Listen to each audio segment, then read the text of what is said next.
আর social মিডিয়ার আমি বিরুদ্ধে নই, কিন্তু অনেক অপপ্রচার করা হয়, চক্রান্ত করা হয়, কুৎসা করা হয়, মিথ্যে কথা বলা হয়।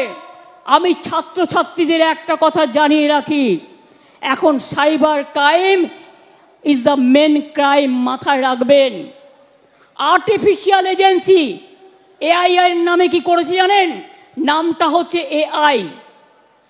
ধরুন আমি না, আমার গলা না, কিন্তু আমাকে দাঁড় করাবে, আমার গলা দেবে, দিয়ে কিছু বক্তব্য রাখবে। ধরুন আপনারা কেউ না, তিরঙ্কুরের গলা দেবে, তিরঙ্কুরের গলা দিয়ে বক্তব্য রাখবে, কিন্তু আপনি যখন বের করবেন আসল সত্যটা, যেটা এআই করেছে, আর্টিফিশিয়াল ইন্টেলিজেন্স, তখন দেখবেন দুদিন পার হয়ে গেছে, অলরেডি আগুন লেগে গেছে। এই সব করছি আজকে। মনে রাখবেন, আমরা এমন কোনো কথা বলি না, এমন কোনো কাজ করি না যা মানুষের পক্ষে নয়। আমরা সেই কাজই করি যেটা মানুষের পক্ষে। আমি আপনাদের কাছে বলে যাচ্ছি, আমি নেক্সট উইকে অ্যাসেম্বলি কল করব বিধানসভা স্পিকারকে বলে, এবং আমরা ওয়েস্ট বেঙ্গল অ্যাসেম্বলি থেকে আগামী 10 দিনের মধ্যে ফাঁসির, ধর্ষকের ফাঁসি চাই, এই বিল আমরা পাশ করে রাজ্যপালের কাছে পাঠাবো। আমি জানি রাজার পট, রাজাবাবু কিছু করবে না, না করলে মেয়েরা মনে রাখবেন রাজভবনে গিয়ে বসে থাকবে ঘন্টার পর ঘন্টা, ভাইরাও থাকবে। এ বিল সই করতে হবে, রাজ্যপালের কাছে, রাষ্ট্রপতির কাছে পাঠিয়ে দিয়ে দায়িত্ব সারলে হবে না। আপনি আবার বড় বড় কথা বলেন কি?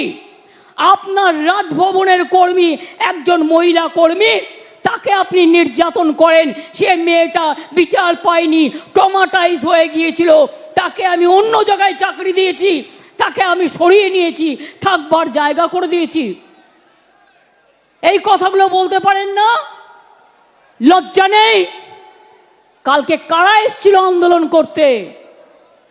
ছাত্রছাত্রীরা না guardian to call? Guardian to call. ছাত্রছাত্রীরা কেউ তোমাদের সাথে নেই, শুভ সমাজ নেই, শুভ বুদ্ধির লোকেরা নেই। আচ্ছা বলুন তো, যদি বাংলার লোক হয়, তারা নবান্ন চেনে না?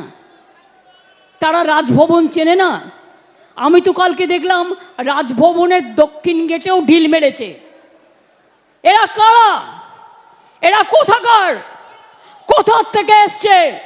আমি পরিষ্কার বলে যাই, বাংলা সবাইকে গ্রহণ করে, সবাইকে আসন দেয়, সবাইকে অলঙ্কৃত করে, সর্বধর্ম মানে, সবাইকে ভালোবাসে।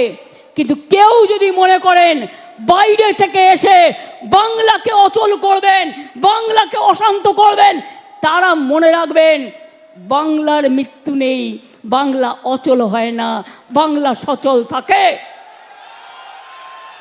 প্রত্যেকটা লোককে যারা মেরেছে খুঁজে বের করা হবে, এবং প্রত্যেকের আমরা চাই শাস্তি হোক। কোর্ট কি করবে আমি জানি না, বিজেপি বললেই কোর্ট ছেড়ে দেয়, মানুষ তো শাস্তি দেবে, এটা মাথায় রাখবেন। আমি মানুষকে কথা বলবো না, আইন হাতে তুলে নিক। দেখুন, আমাদের মতো একটা সরকার দেখান তো, যারা কুৎসা করে টিভি চ্যানেলে গিয়ে, সবাই খারাপ আমি বলবো না, কিন্তু কেউ কেউ তো আছে টাকার বিনিময়ে করেন।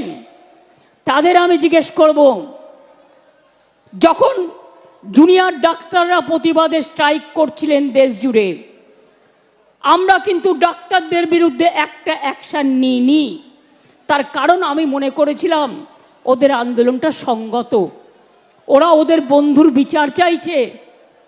কিন্তু দিল্লিতে ওরা কিন্তু এফআইআর করে দিয়েছিল ডাক্তারদের বিরুদ্ধে, যেটা সুপ্রিম কোর্ট বলেছিল এখনো পর্যন্ত যারা কাজে জয়েন করেনি কিছু করবেন না, পরে এটা রাজ্যের ওপর ছেড়ে দিলাম। আজকে কতদিন হলো? 9 থেকে আজকে কদিন হলো? 9 তারিখে পুলিশ ডেড বডি পেয়েছে, 10 তারিখে রাত 3টে নাগাদ ডেড বডি ক্রিমেশন হয়েছে। সারা রাত জেগে কাজ করেছে। আমি নিজে 11 তারিখটা বাদ দিয়ে তার কাজ ছিল বলে 12 তারিখে সকালে তাদের বাড়িতে গেছি। তার বাবা মাকে বলেছি, বলুন আপনারা কি বলতে চান, আপনারা আমাদের কাছে কি কি চান, আপনাদের কি কি দাবি। আমি পুলিশ কমিশনারকে সাথে নিয়ে গিয়েছিলাম। তার আগে যে কেসটা দেখছে আমাদের পুলিশের, তিনি সমস্ত ভিডিও রেকর্ডিং দেখিয়ে, সিসিটিভি ফুটেজ দেখিয়ে সব রিপোর্ট তার বাবা মাকে দেখিয়ে এসেছিল। আমি শুধু বলেছিলাম, আজকে সোমবার, আমাকে শনিবার পর্যন্ত টাইম দিন। মঙ্গল, বুধ, বৃহস্পতি, শুক্র, শনি, 5 দিন। মঙ্গলবারের মধ্যে সিবিআই হয়ে গেল। তার মানে ওরা বিচার চায় না, কেসটাকে জলে ফেলে দিল। আজ কদিন হলো, ঘটনা ঘটে, ওরা পেয়েছে মঙ্গলবার। সিবিআই অর্ডার হয়েছে কোর্টে সম্ভবত মঙ্গলবার, তাই তো? সন্ধ্যেবেলায় কাগজপত্র পেয়ে গেছে। তারপরে মঙ্গলে 8, আর একটা মঙ্গলে 15, আজকে বুধবার 16 দিন হয়ে গেল। কোথায় গেল বিচার? বিচার চাইতে হবে, বলতে হবে, বিচার চাই, বিচার চাই, জবাব দাও সিবিআই। বিচার চাই, বিচার চাই, জবাব দাও সিবিআই। ফাঁসি চাই, ফাঁসি চাই, জবাব দাও সিবিআই। আজকেও জুনিয়র ডাক্তারদের মিছিল আছে। আমি চাই তারা ভালো করে করুক। আমার সমর্থন তাদের প্রতি ছিল, আছে, থাকবে। তারা অনেক পরিষেবা দেয়। সাথে সাথে আমি বলবো, আপনারা তো মানবিক, আপনারা তো অঙ্গীকারবদ্ধ মানুষকে সেবা দেবার জন্য। সুপ্রিম কোর্টও রিকোয়েস্ট করেছে সবাইকে কাজে যোগ দেবার জন্য। অনেক মানুষ পরিষেবা না পেয়ে মারা গেছে। এরা গরিব লোক।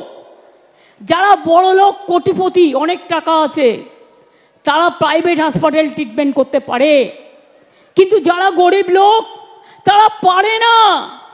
কোথায় যাবে বলুন তো? একটা প্রেগনেন্ট লেডির যদি বাচ্চা জন্মাবার সময় হয়, ডাক্তাররাই তো তার ডেলিভারিটা করে, সে কি ওয়েট করতে পারে? তার তো একটা সময় থাকে। একটা হার্ট অপারেশন যদি কারো হার্ট অ্যাটাক হয়, সঙ্গে সঙ্গে ব্যবস্থা নিতে হয়। এই ধরনের অনেক রোগ আছে যা আপনারা করেন, সিনিয়র ডাক্তাররা সাথে থাকে, জুনিয়র ডাক্তাররা করেন। এর থেকে আপনারা ট্রেনিংটাও পান, ট্রেনিংটাও হয়ে যাক। আমি আপনাদের কথা দিচ্ছি, আমি আজকে মিটিং করছি, আজ পর্যন্ত বলছি, আমরা কোনো ব্যবস্থা নিইনি। আপনারা আন্দোলন করেছেন, আমি কোনো ব্যবস্থা আপনাদের বিরুদ্ধে নেব না।